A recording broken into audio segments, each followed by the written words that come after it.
Ladies and gentlemen, welcome to Ole Walls! Let's get fucking listening, baby! Yes!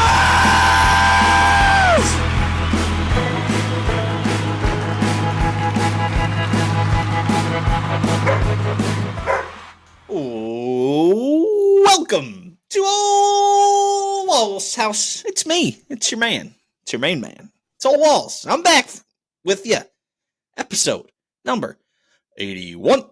So glad to be back. Thank you guys for checking me out again. Appreciate it. I appreciate all you. I appreciate the support. Thanks for listening. Thanks for watching. I appreciate all you guys to the end of there. So thank you. As always, thank you to producer Kevin keeping this thing on the rails. I do want to apologize. I had talked about a live stream. It just didn't work out. I didn't get back to my house when I thought I was gonna. I was away for the weekend, so sorry about that. But thank you for tuning into this anyway. All the same good stuff that I was going to talk about the British Open and everything else is in here. So you know the deal. We got to talk. If you guys could rate, review, comment, subscribe, share.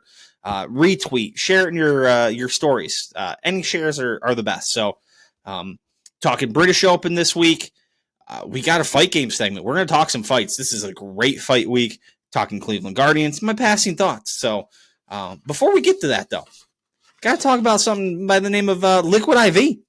I love Liquid IV. I've added Liquid IV to my repertoire. It was great for this weekend at the lake.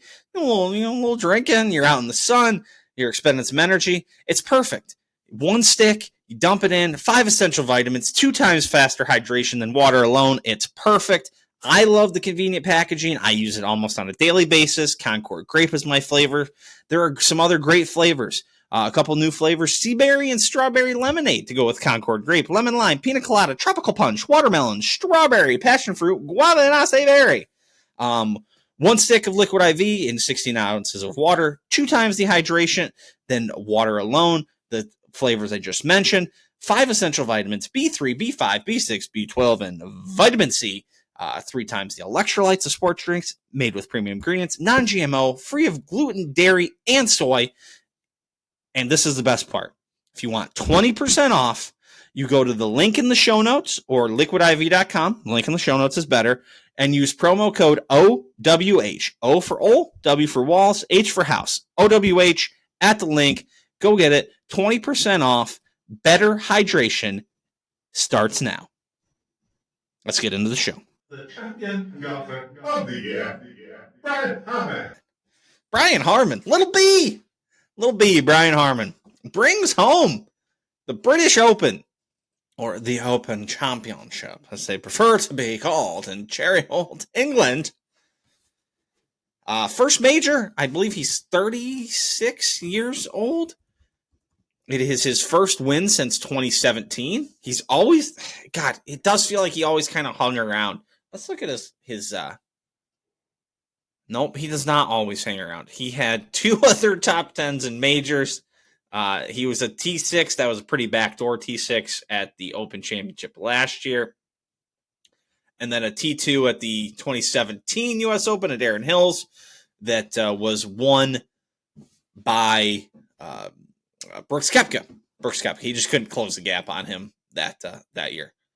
His third one, like I said, 2017 was his last one. Wells Fargo outlasted Dustin Johnson and Pat Perez. And in 2014, his first win won the John Deere Classic.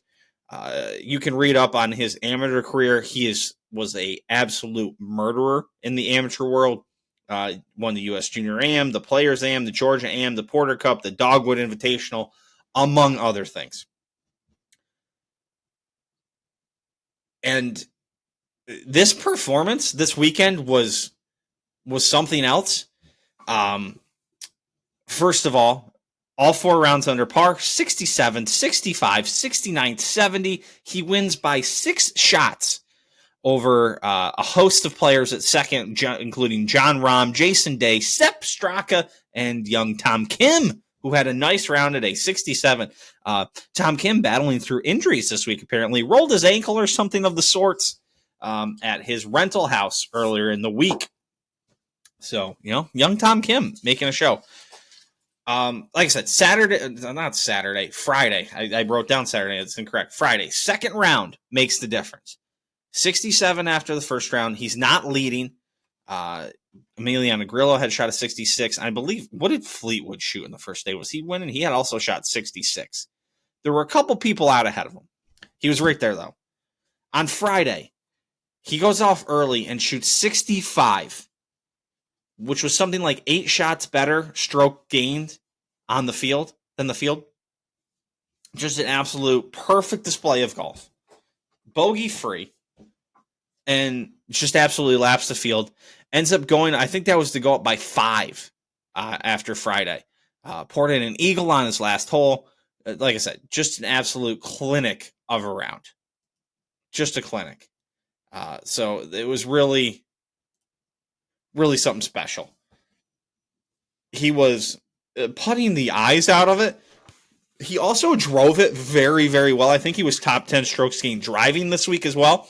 That'll get lost a little bit on because of how well he putted. He was 58 of 59 inside of 10 feet. And I think something like 14 of 15 from 5 to 10 feet. So like the number in there that, really matters. Most, tour pros are going to make the inside the 5-footers a lot, especially the guys winning that week. But the 5 to 10 footers in that stat is where you make your money.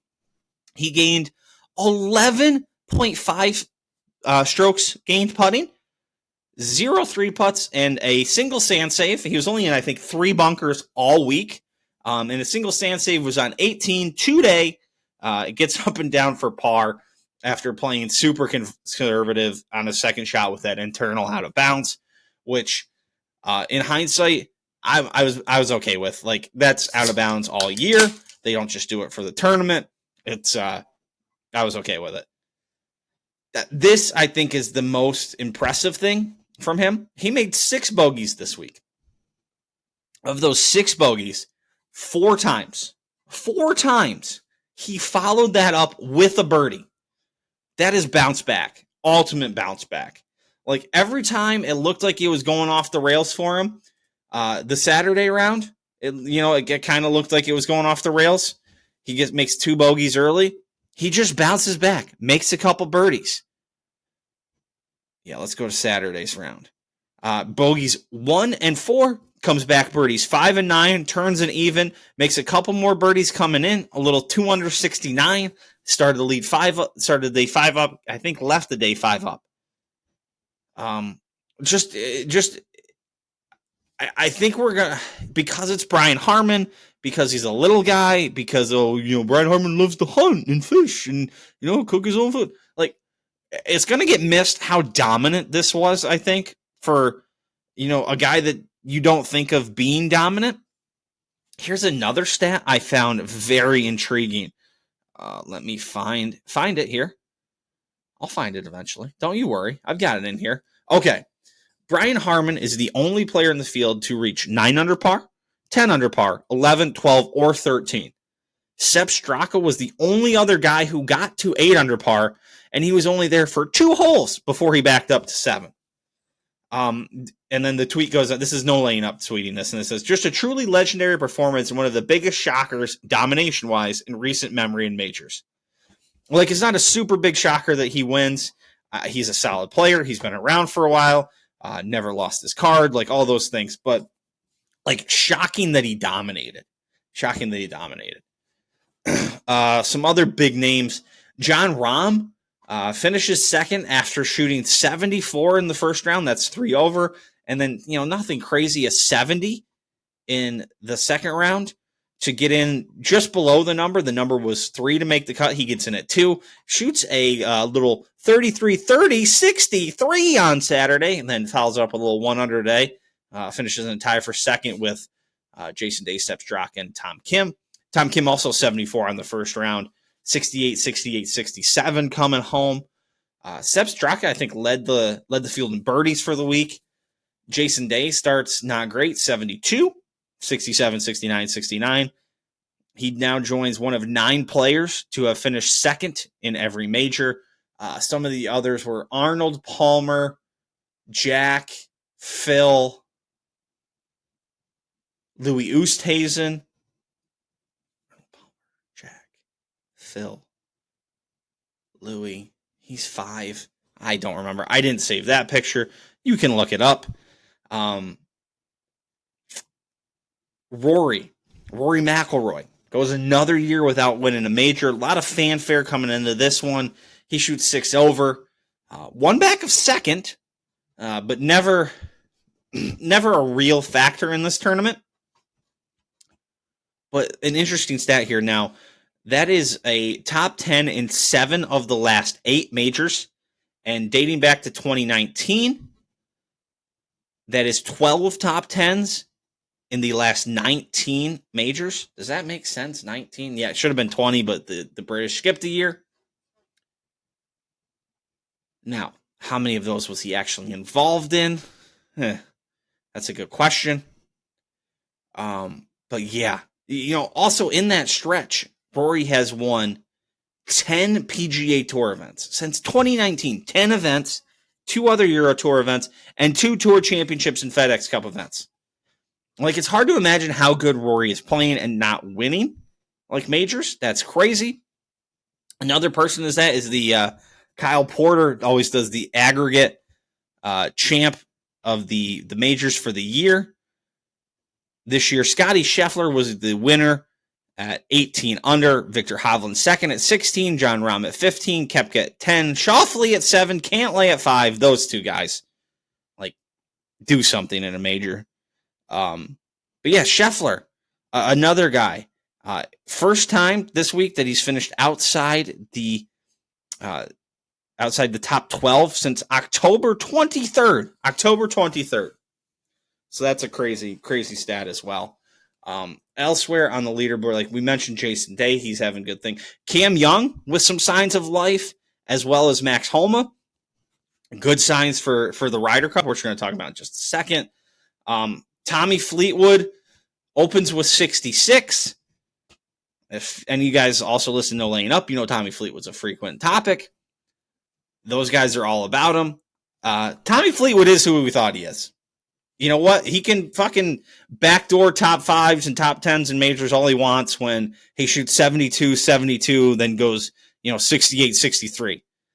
A whole different ball game when you go 66 first and then 71, 71, 72. Like, I don't know.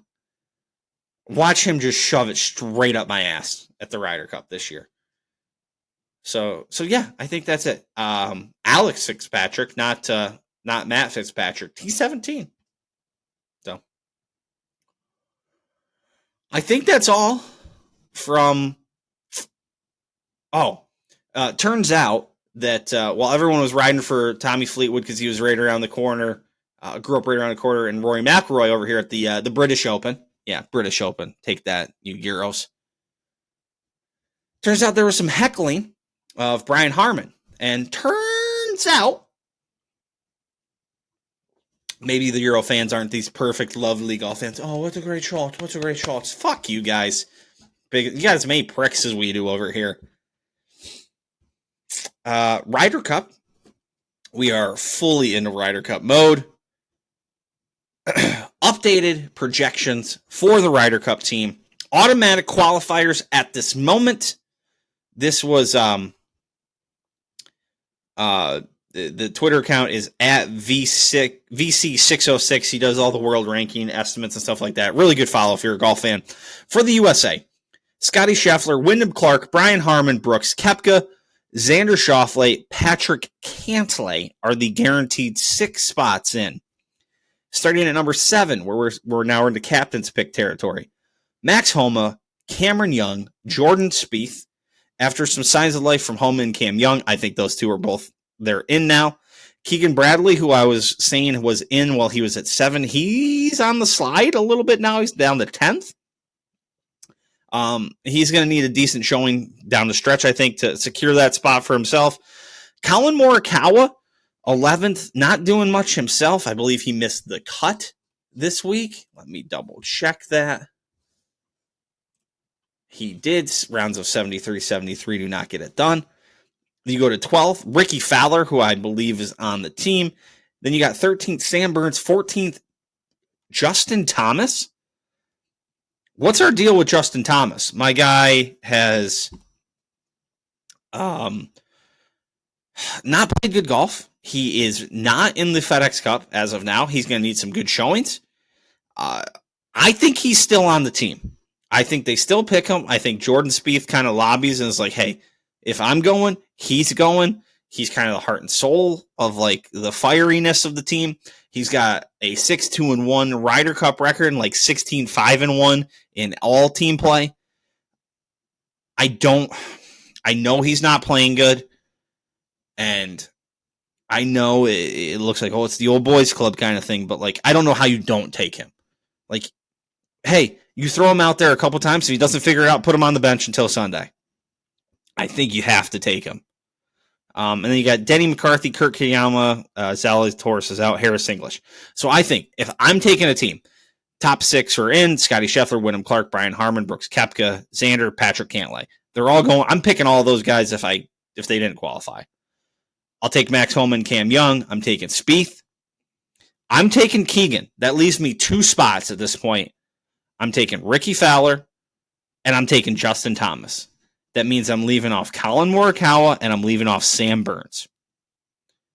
Now, I've said this the last couple weeks, like it had looked better for the U.S. team back after Whistling than it looks right now. It looked like we were going to just fucking dominate. I'm not seeing that. Oh, we're also leaving off Tony Finau, who's 19th on the list. The European team, as of right now, qualifying on points: Rory, John Rahm, Robert McIntyre, Victor Hovland, Tyrrell Hatton, Tommy Fleetwood. Also seem likely to go Matt Fitzpatrick, Sepp Straka, Shane Lowry, Justin Rose. So that's 10. Then you're looking at maybe like a Seamus Power and Adrian Moronk and Alex Noren, Victor Perez. There's a Juiced Luton hanging out there, Thomas Dietrich. You've got Ludwig, the Højgaard twins. But they have a solid top 10 players. Like, it's not out of the possibility that they win this. But, you know, in texting with Troy Gordon, T-Man, one of the Gordon brothers, big Ryder Cup fan of as well as I am, he wanted me to let you guys know this.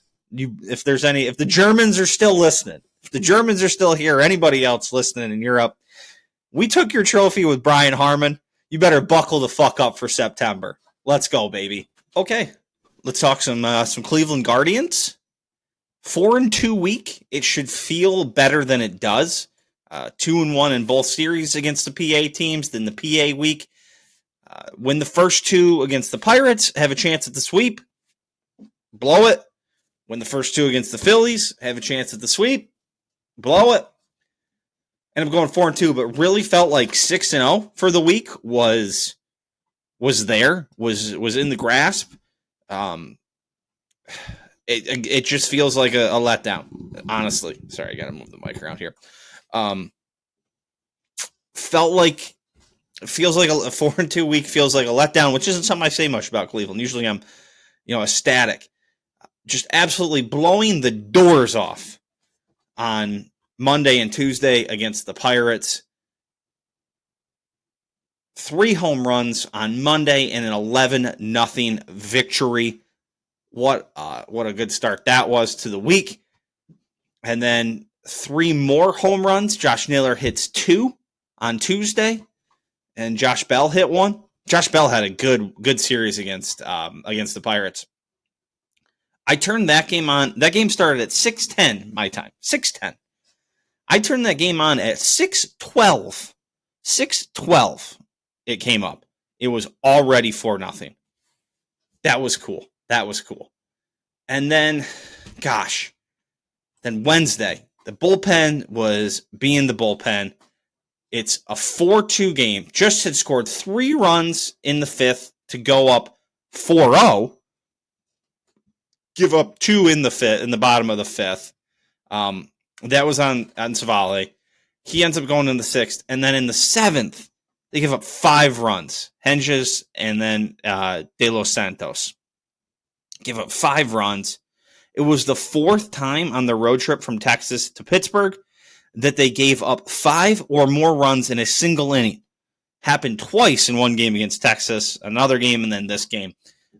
Just just not good. Just not good. The pen has been shaky, you could say. It was also shaky on Friday in the first series, in the first game of the series against Philly. Again, hitting home runs, which is kind of an amazing thing. Sorry, not in this game. They didn't. That was the only game they did. I'm sorry, I saw the wrong box score at first. But they're up 5-0 or 5-1. No, 5-2. 5-2 in the seventh. And they give up 3 runs in the seventh. Sorry, it was 6-2. God, I'm an idiot today. I'm an idiot. It was 6-2, but then they give up 3 runs in the seventh, and then all of a sudden it's a ball game. Like, you can't have that. You can't have that. Can't be given, we don't score enough runs to be giving up leads like that. Like, it can't be done. Can't do it. But yeah, 3 home runs today, Sunday, as I record the pod, Sunday evening, in another game that feels like a missed opportunity. Up 3-1 early, give up 2 runs in the 5th, another run in the 6th. Send it to extras because David Fry hits a 2-out home run just barely off the yellow line out in left field in the bottom of the 9th. Then extra innings are an absolute disaster.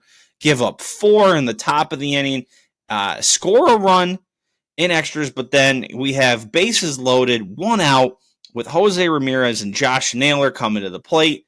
Jose swinging at everything. I mean, it got to a 3-2 count, and there wasn't a single ball in the strike zone. He flies out to shallow right field. Guy from third can't do anything, and then Naylor gets out too. That oofda. That felt like a bad one. That felt like a bad loss, and it's tough because now down 3 games to the Twins. There's a silver lining here though, because the next week is a good week. 3 games at home with the Royals. Again, the Royals stink. Find a way to sweep them. 2 at minimum. And then 4 games against the White Sox. White Sox, also not good. 41-60. 4 games against them. Win 3.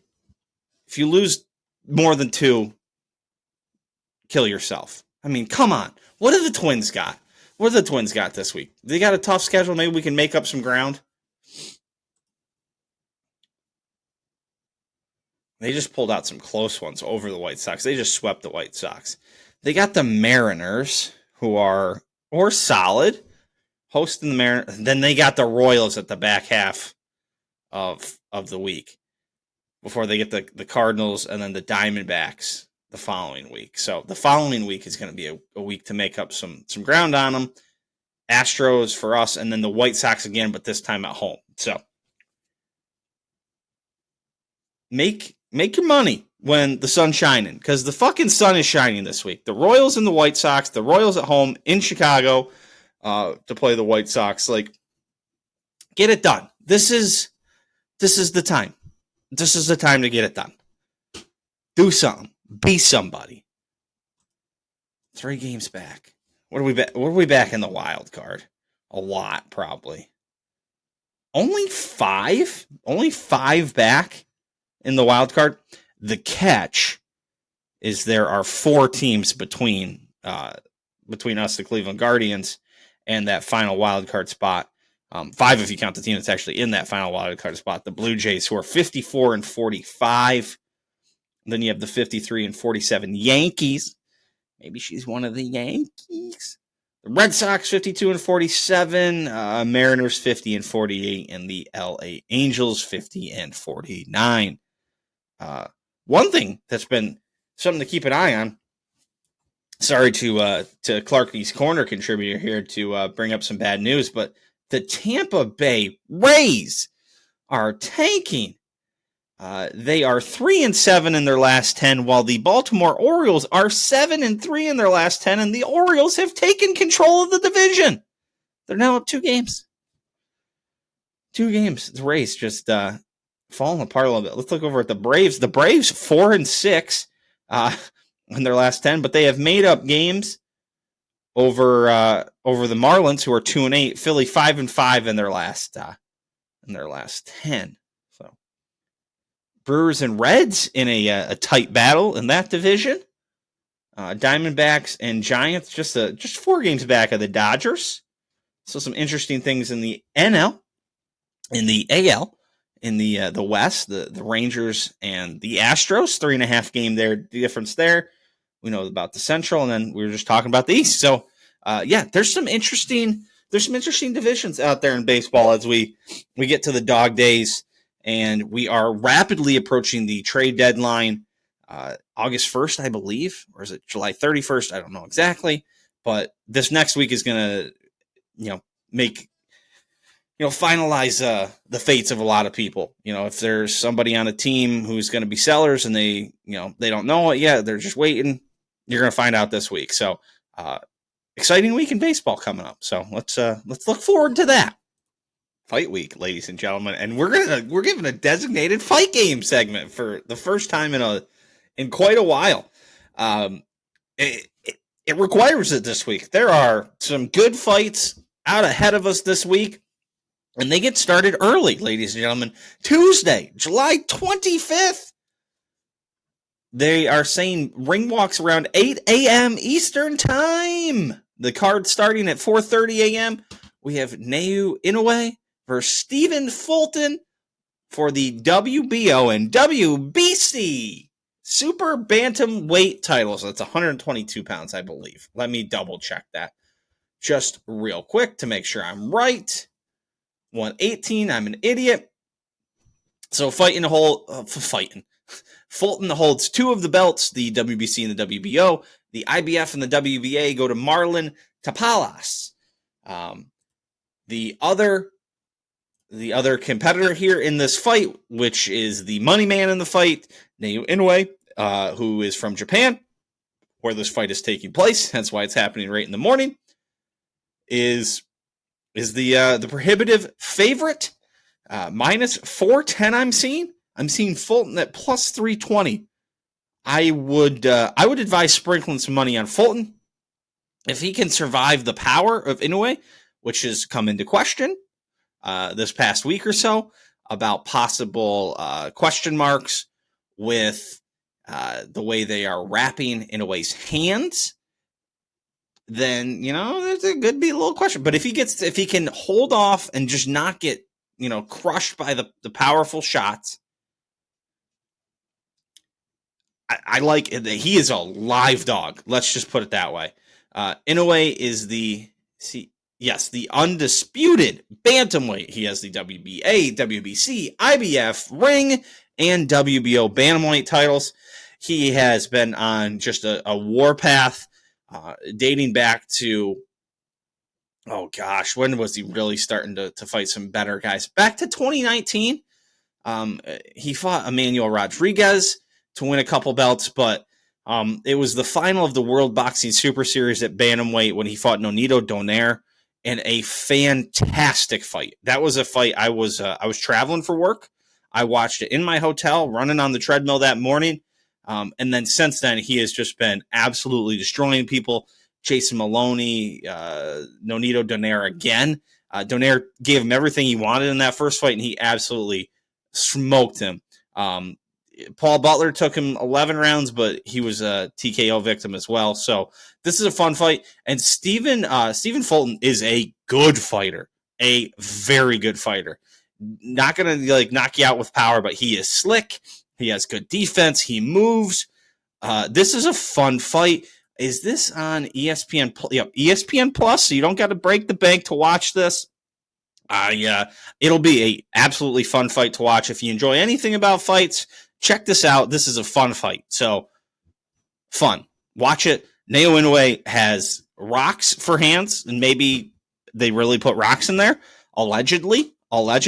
Stephen Fulton is one of the slicker, most complete boxers in the lower weight divisions, maybe in boxing in general. Props to him for going to Japan to make this fight and fighting one of the best fighters on the planet, a fighter many people have in their top 10 pound for pound rankings. So very excited for this fight. The undercard, Robezy Ramirez is fighting Satoshi Shimizu. Shimizu. Huh. That Robezy Ramirez is a 3,000, minus 3,000 favorite. Satoshi plus 1,300. I don't advise betting on Satoshi in that one. Stephen Fulton at plus 320, though. Get yourself a little sprinkle on that. Also this week, a very, very fun UFC card. UFC 291 headlined Dustin Poirier, Justin Gaethje, round 2. Let's go. That fight is going to be fucking awesome. Awesome. It's going to be all action.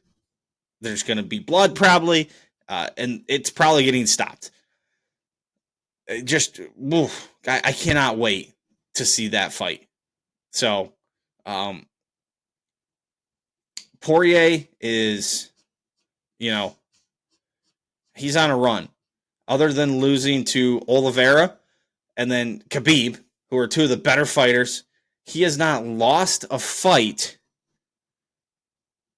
He had a no contest against Eddie Alvarez back in 2017 when Alvarez landed illegal knees. Since then, beat Pettis, TKO Justin Gaethje, TKOs Eddie Alvarez, decision over Max Holloway, loses to Khabib, but maybe put up the best fight of anybody against Khabib. Dan Hooker in what was maybe the greatest UFC fight I've ever seen in my life. That was in June of 2020. Nothing was going on because of COVID. And they put on one of the greatest fights I've ever seen. It was on, I think it was on, it says UFC on ESPN. I think it was on regular ESPN. Absolutely awesome. A couple fights against Conor. Then he fights Oliveira. And then just another fucking awesome fight, him and Chandler. So it's going to be great. What's Gaethje? What's he been got going on here lately? He also had an incredible fight against Michael Chandler. He also couldn't take down Khabib. Before that, he'd beat up Donald Cerrone and Tony Ferguson. He also lost to Charles Oliveira. He just beat Rafael Fiziev in a fight of the night back in March. So these are two good dudes, two good fighters. They're fighting well. I'm very excited to see that fight. Also on the card, Jan Blachowicz, Alex Pereira at light heavyweight. Pereira bumping up to light heavyweight. That should be fun to see. Stephen Wonderboy Thompson and Michael Piera. Tony Ferguson and Bobby Green. Can Tony Ferguson actually beat somebody? And then Kevin Holland and Michael Chiesa. Anything on the prelim card that I know? Oh, Derek Lewis is on the prelim card. What an awesome fucking fight week, ladies and gentlemen. This fight week fucks. And then the one I am most excited about, like by a mile, Errol Spence Jr., Terrence Crawford. It's happening. It probably should have happened a couple years ago, but it's not too late. It's on the back half. Hey, it's that takeout you got like a week ago, and you're like, is this still good? I think it's still good. It's still good.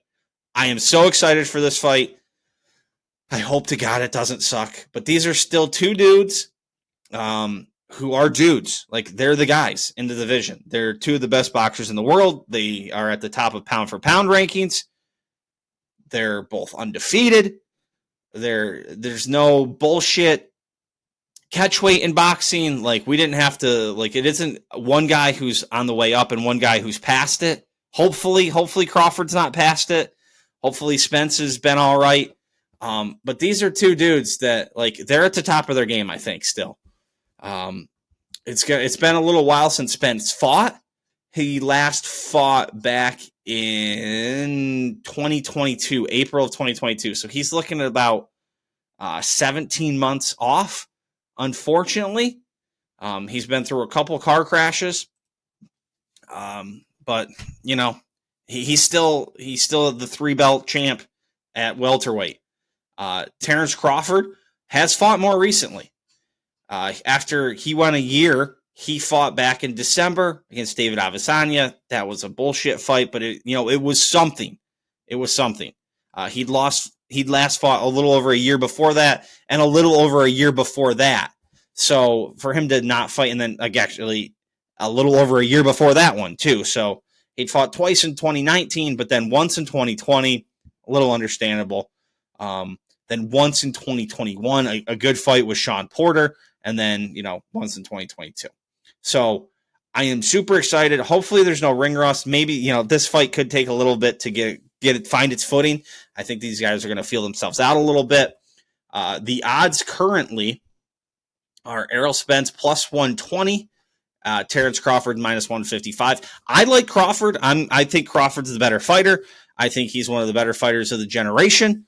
I think, man, do I think he wins by KO, TKO? Ooh, that's plus 280.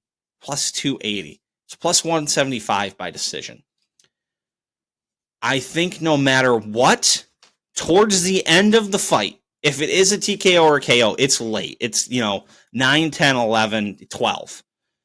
I think towards the end of the fight, Crawford starts to find his spot and starts to really beat up Spence, like regardless of how it goes. And I don't mean like he's just absolutely bludgeoning him and Spence can't do anything back. I think he's just picking his spots well. He's moving in and out. He can, he's the best switch hitter in boxing. He can fight conventional, left foot forward, left hand forward, right hand back, or he can go southpaw, and lead with the right hand and the right foot. That's something that Spence has never, had to deal with. He can do it mid-round too. Like he can switch mid-round, he can switch mid-fight, he can go one way or the other. I would assume he tries both out relatively early in the fight to see what he likes more. I think he's got the proverbial dog in him. Show me that picture. Give me the picture, the X-ray, and there's the dog in Terrence Crawford. So I like Terrence Crawford. At the same time, if Errol Spence wins this fight, wouldn't be surprised. Would not be surprised. Where is this fight? I think it's in Vegas. So, yep. It's in Vegas, so we're not going to get any Texas judging. So I am so excited. Yeah, I like Errol Spence, and if another bet, I like Terrence Crawford. I misspoke. I do not like Errol Spence win. I like Terrence Crawford to win. Terrence Crawford to win in the 11th is plus 2,500. The 10th is plus 2,200. That's where I like it. That would be my thing. Decent undercard to this, actually, too. Isaac Cruz is fighting on the undercard. And also Nonito Donaire, who is a great fighter to watch. I don't think the Isaac Cruz one is going to be that interesting. Maybe. I don't know. It's a title eliminator, but who knows? Nonito Donaire is fighting guy Alexandrio Santiago for the vacant WBC Bantamweight World Championship, one vacated by Nate Winway. So, fun fights this week. I'm excited. Let's go. I'm in Terrence Crawford's camp. Time for some passing thoughts. What do you say? You want to get into it? Let's just start off with the real doozy of this week. So I got an oil change. Tire rotation for my car. No big deal. Make the appointment, which was the whole thing. They're like, we can bring a thing to your car, to your house. And, but do you have a flat driveway? I'm like, no, really. Like, well, we might have to take it somewhere. I'm like, how about I just bring it to you? I'm just going to bring you my car like I always do. Whatever it was, I got a lot going on that day. So I'm like, here's the deal. I think the appointment was at 11. If you go, you're out of there at 11:45. So I'm like, what? I got a lot going on today. I can drop this thing off at 7, like 7:30. I dropped the car off. I'm like, hey, got an appointment at 11. They're like, perfect. We'll call you when it's done. No big deal. Sounds great. 12 comes and goes. Nothing. 1 o'clock comes and goes. Now I'm busy with work shit. Like 1:30, I'm like, where's my fucking car? I call them. They're like, oh, shit, we just got it pulled in. I'm like, what do you mean you just got it pulled in? It was there 3.5 hours before my appointment, and you're just getting it pulled in 2.5 hours after my appointment was supposed to start? Like, what the fuck? What the fuck is this? Like, if I'm making an appointment, like, do it then. Do it when I made the appointment. Whatever. I'm not waiting there. No big deal. They're like, we'll call you. Well, they call and leave me a voicemail. I missed the voicemail. I call them back. I'm like, hey, is my card? I was like, oh, yeah, we called you. Said it was going to be done soon. I was like, okay, no problem. I'm like, the only catch is, like, I have to go somewhere now. Like, I called, like, right before I had to go. And they're like, oh, no worries. We'll drop it off. No big deal. I get home. All honesty, I had a couple beverages. The roommate had to pick me up and drop me off from golf league. But I get in my car the next day. I'm like, where the fuck is my phone charger? Where'd it go? Where's my phone charger? It's not there. And you know what? It's a charger I literally never take out of my car. I have 2 phone chargers in that car, and they never come out. One plugs into the cigarette lighter, the other plugs into the USB. And I've accumulated enough phones and iPads and AirPods and all this other shit that I have a bunch of chargers, but two of those 2 chargers stay in the car no matter what. Literally never take them out because I'm like, I don't want to lose them somewhere else because I kind of am notorious for losing shit like chargers. They fucking stole one of my phone chargers from my car. They stole it. They said, I like this. I'm going to take it. You're goddamn right I called those sons of bitches. Oh, we haven't found it. I'm like, yeah, no shit you haven't found it. Because whoever drove me my car back or whoever worked on my car stole my fucking phone charger. You fucking losers. Go buy one. They're $20. That's what I got to fucking do now. Dickheads. Speaking of thieves, you guys ever go to the gym and there's like some old ladies running around? There's like an old lady contingent at the gym I go to, and they are just absolute, goblins when it comes to the equipment. Like if you're doing the leg extension or like the leg curls and you stand up, you got to like put shit down on the seat because they're ready. They're lurking. They're vultures, man. They're coming for them. Was up north, as they say.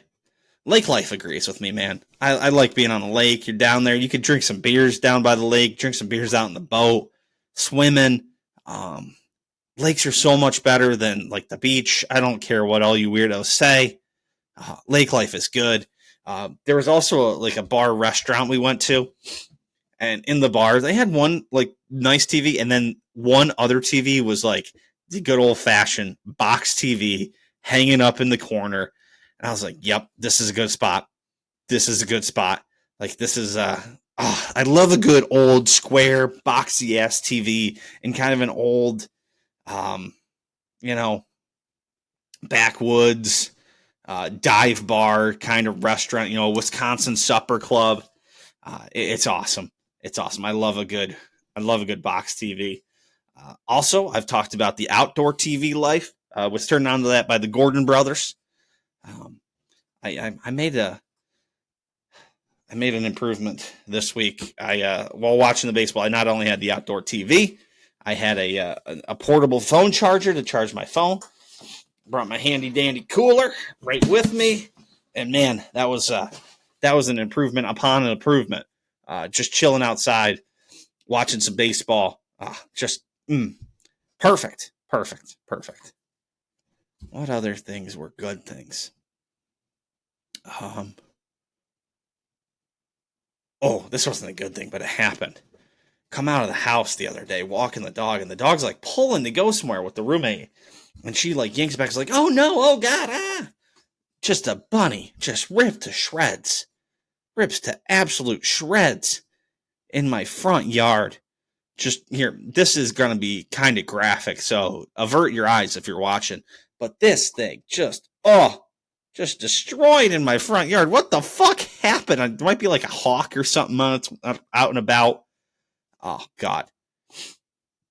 Also saw a good thing. This was a good picture, meme, whatever you want to call it.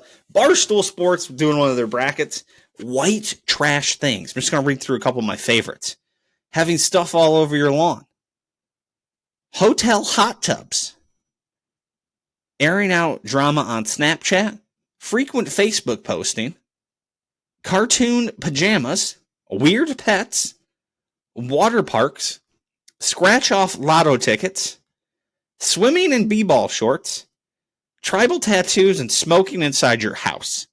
I think the no doubt winner is having stuff all over your yard wins the White Trash Olympics in a fucking runaway, no doubt. Some other things here. What's this one? This was a crazy one. I gotta find the picture. I gotta find it. I've lost the picture. Where'd it go? Wait, I'm closing in on it. Yes. From the Ride the News Instagram. That's a good Instagram account, and their app's pretty nice, actually. Apparently, the U.S. military uses a .mil, instead of .com, or .org, .mil. Well, also turns out Molly's is .ml. So a little typo there, and you're sending stuff to the Mali government and not the United States military government. Well, apparently a Dutch businessman had managed Mali's national email domain, .ml, from 2013 until Monday of this past week, when control switched over to the Mali's government. He said he had repeatedly warned that millions of emails intended for U.S. military's .mil domain had come to the .ml domain for Mali. He claims none were confidential, but some contained sensitive information. And now apparently people are sending sensitive information to Mali's government all over the place. So, yeah, so there's that. All right, I think I've got just two things left here. Three things. Let's start with this one. I saw an article. It's from Deadspin, so take that for what it is. Fucking losers. And it's quoted, "What a total loser, period." And then the sub headline that is, "YouTuber who staged himself sleeping through a WNBA game may now be banned from all NBA events." And the article is just this author like, "What a loser, blah blah blah blah blah." And every comment is like, "This dude needs a medal. Congrats for him. I don't know how you didn't actually fall asleep." Like, there has never been a wider disconnect between what the author who posted that on Facebook thought he was getting and what actually happened. It was fucking incredible. Oh, side note, I didn't even mean to talk about this. I saw a video of WNBA people being like, "We don't want to get paid the same as the men. We just want the same proportion of the revenue." Look up how much the WNBA makes in a year.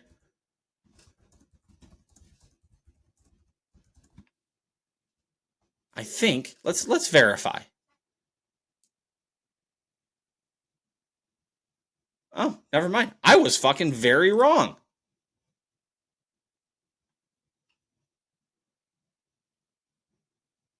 They're going to bring in $180 million,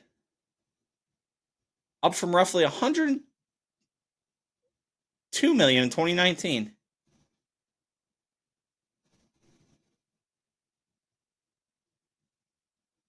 Hang on, I'm reading here. I always thought they lost money.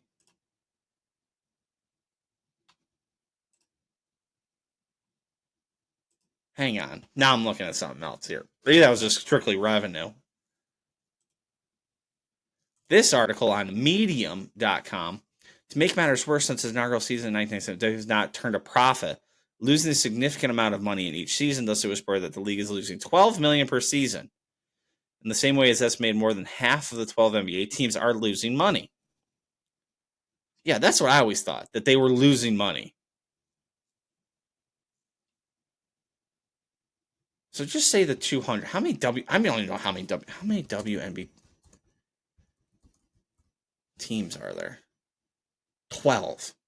So say they made up so 200 million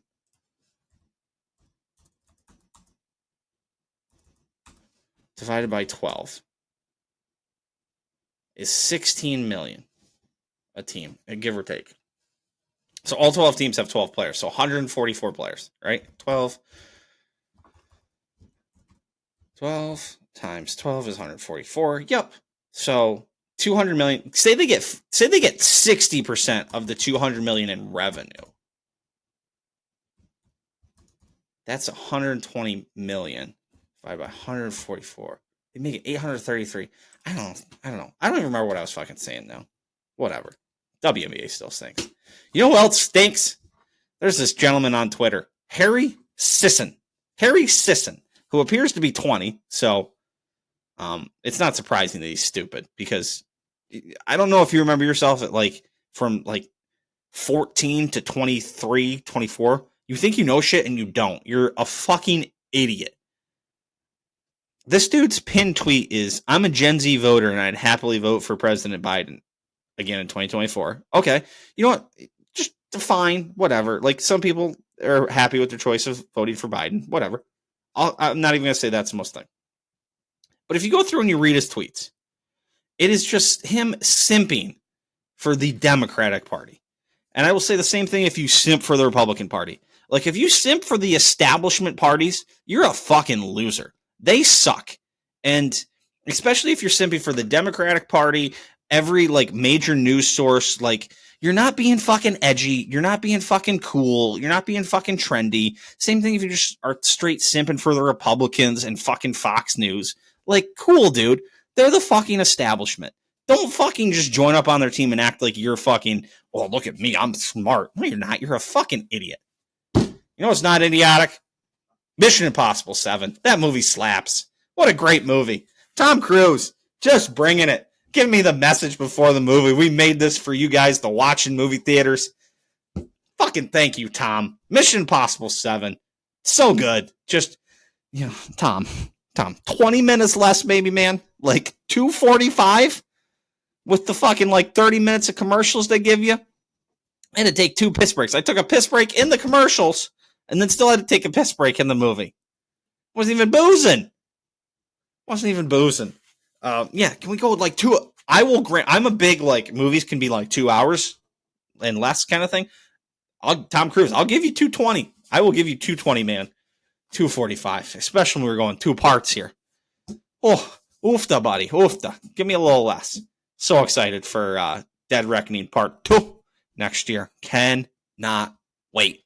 Closing time, everybody. Just want to say thank you once again. Again, I appreciate you guys so much. Thanks for watching. Thanks for listening. Thank you, saying thank you. As always, back next week. We got some great fights to talk about. Hopefully, we got a great week of Cleveland Guardians baseball to talk about. I don't even know what the golf is next week, but we'll chat about it. Passing thoughts, all the good stuff's coming back next week. So thank you. Thank you always to producer Kevin. I'm much appreciated for keeping this thing on the rails. And don't forget, guys, Liquid IV, 20% off, link in the show notes, promo code OWH. So until next week, peace.